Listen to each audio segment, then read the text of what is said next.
Music theory overview. For the past 15 years, as a hobby, I've studied music theory. In particular, the 1600s. Yeah, what happened around then. The golden age of music before garbage came in. Well, I guess it's more the 1700s, but we'll call it, Bach was born in 1685, I think. So, yeah, the 1700s. I'm going to create a new playlist called Music Theory. I'm going to start with reviews, I guess, of the three of the most important books from that time, and they are three of the most important music theory books of all time. Rameau will be the first one, then Fuchs, F-U-X is how it's spelled, and then C.P.E Bach. I'll review those three books to the best of my ability, which is not very good. But, I mean, I'm always thinking, what would I want if I was on YouTube? And if you do a search for Rameau's theory of treatise on harmony, you don't find anything. So this is the best anybody can get, and it's amazing to me that there's nothing out there. So you're welcome.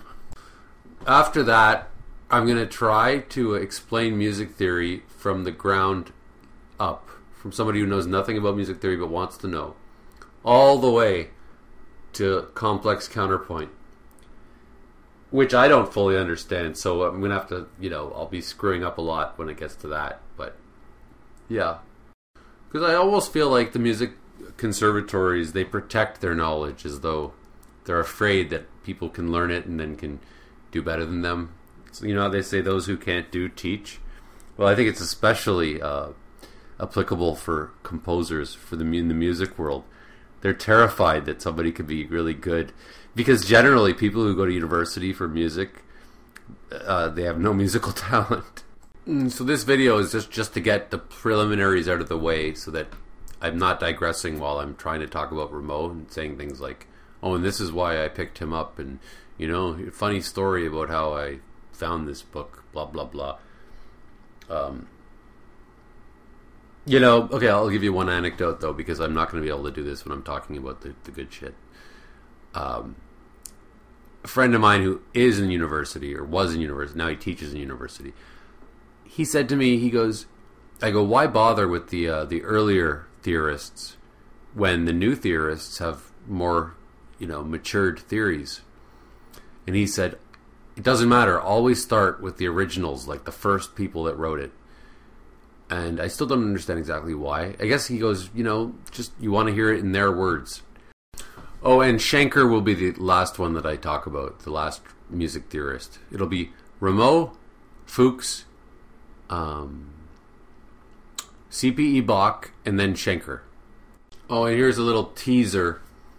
Rameau is like the devil. He's like the worst thing that ever happened to music. So that'll be the first one, where I talk about what a piece of garbage he is. And how he screwed up music. He was the first asshole when it comes to music.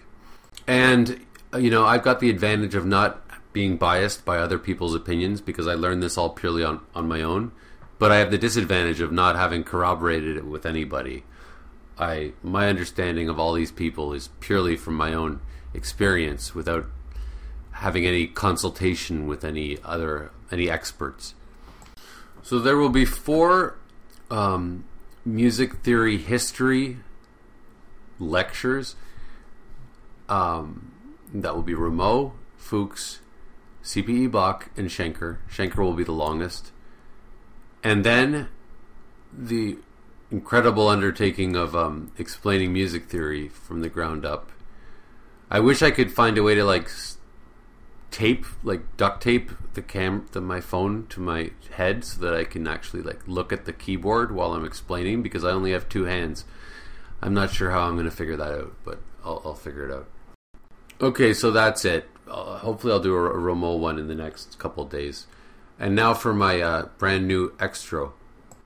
If you like gays, click like. If you like blacks, comment. If you like women, click notification bell. If you like gay women, subscribe. And if you like gay black women, Patreon, Human Warnings, give me money.